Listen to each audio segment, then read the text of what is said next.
They believe in the line of pharaohs. They were deities. And at some point, he, like all their other gods they worship, he was among them. He could do no wrong. Nobody could speak against Pharaoh. Nobody could demand anything from him. He is God. Ten times, Moses approaches Pharaoh, demanding him to let Israel go. And every single time, Pharaoh says no. Who are you to come against me? Who are you to demand anything from me? I'm God. You're a man. In fact, 5 of these times, when Pharaoh actually, at a certain point, does agree, when the plague becomes too hard, he goes, okay, uncle, you guys could go. But when the plague lets up and God moves the plague, Pharaoh changes his mind again. He says, no, you're not going. Actually, I changed my mind. You're not going. All throughout this story, Pharaoh's going back and forth on his word. He's not consistent. He's changing his mind left and right. This is natural. This is nothing new. So this instance of God hardening Pharaoh's heart isn't God just twisting his arm to make him do something he doesn't want to do. He's been doing this the entire story. This is God strengthening Pharaoh's heart to do something that Pharaoh actually wants to do. Pharaoh wants to capture Israel. He wants his workforce back. He wants his slaves back. And why? Why is Pharaoh so adamant about this? Why is he doing this? Why is he thinking like this? And simply put, it's because he doesn't understand who God is. He has no fear of God. Even after 10 plagues, water to blood, frogs, gnats, flies, dead livestock, boils, hails and fire from the sky, locusts, darkness, and finally death of his own son, he goes, no, I'm still in control. He still has no clue who God is. Has no clue who he's dealing with. Pharaoh doesn't understand who is in control. And because of that, God lets him do what he wants. You don't get who my people are. You don't get who I am. Fine, go after them. See what happens. Pharaoh pursues Israel to the sea. Verse 10.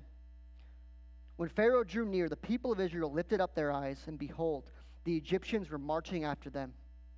And they feared greatly. The people of Israel cried out to the Lord. They said to Moses, is it because there are no graves in Egypt that you have taken us away to die in the wilderness? What have you done to us in bringing us out of Egypt? Is not this what we said to you in Egypt? Leave us alone that we may serve the Egyptians? For it would have been better for us to serve the Egyptians than to die in the wilderness. And Moses said to the people, fear not, stand firm, and see the salvation of the Lord, which he will work for you today. For the Egyptians whom you see today, you shall never see again. The Lord will fight for you, and you have only to be silent. We see Israel is afraid, right? And they make a bold claim. They say, it is better to be slaves in Egypt than to die in the desert. That's what they're saying. It's better for us if we just stayed where we were. Why'd you bring us out? And they blame Moses. It's your fault. They want to go back. It's like, I don't want to die out here. Let me go back. Let's go back. They were slaves. Now they're free. And they're like, well, done. The first sign of trouble, we're out. Go back. Let's put the chains back on. Like, give me the whips. Like, I'll go back. This is not worth it. And notice, even though they said that they cried out to God, there's no mention of God in anything they said. Even though the Israelites saw the plagues just like the Egyptians did. They saw what God did in Egypt. They've seen how God has delivered them out of Egypt, out of slavery, but the first sign of trouble, they forget about God, they blame his servant, and they demand to go back to their bondage. Can I be honest? This dialogue sounds so similar to some of the things I tell myself when things get hard. This is too hard. I was happier in my sin. We blame the people in charge. We blame the pastors. Why are you telling me this? Why are you leading me in this direction? Or we blame those who led us to Christ. You said it'd be easy. You said it'd be good. Why'd you tell me to do this? Now my life is harder. You told me to give my money away, and now I have an unexpected bill. You told me to serve and love my spouse, but they don't do the same to me, and now I'm miserable. You told me to love my children. Now they hate me. You told me to share my faith at work, and now I've lost my job. Israel asked Moses a pointed question. What have you done to us? Moses led them to the sea, led them to the water, and now they're trapped. And now they're going, what have you done to us? How often do we ask the same questions? When things get hard, we get scared. And when we get scared, we get desperate. And when we get desperate, we contemplate going back to Egypt. We go back to what we know. We go back to what we think security and comfort, but is really slavery and a cage.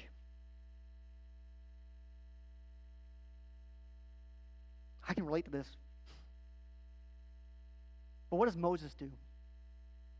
Moses responds to the people. He says, fear not. Don't be afraid. Don't look at them. Don't look at the sea.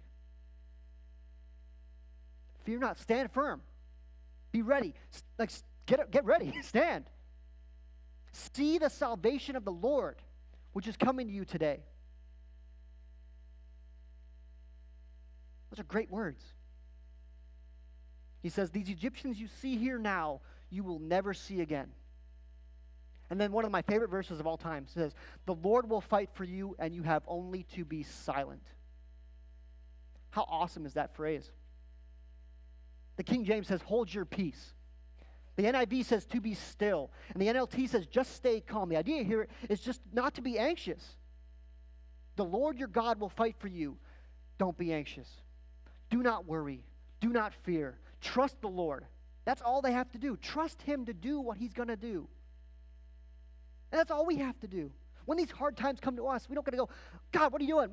Like just trust, stop, take a breath, and go, God, I trust you. This unexpected bill was not a shock to you. My children are not a shock to you. This trouble I'm facing right now is not a shock to you. You know about it. You knew about it before I did. You fight for me, and all I have to do is be still.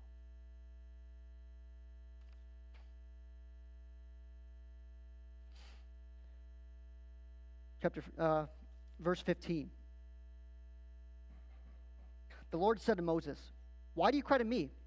Tell the people of Israel to go forward. Lift up your staff, stretch out your hand over the sea and divide it, that the people of Israel may go through the sea on dry land. And I will harden the hearts of the Egyptians, so they shall go in after them. And I will get glory over Pharaoh and all his hosts, his chariots and his horsemen. And the Egyptians shall know that I am the Lord, when I have gotten glory over Pharaoh, his chariots, and his horsemen. Then the angel of God, who was going before the host of Israel, moved and went behind them, and the pillar of cloud moved from before them and stood behind them, coming between the host of Egypt and the host of Israel. And there was a cloud and the darkness, and it lit up the night without one coming near the other all night. So God commands Moses to move.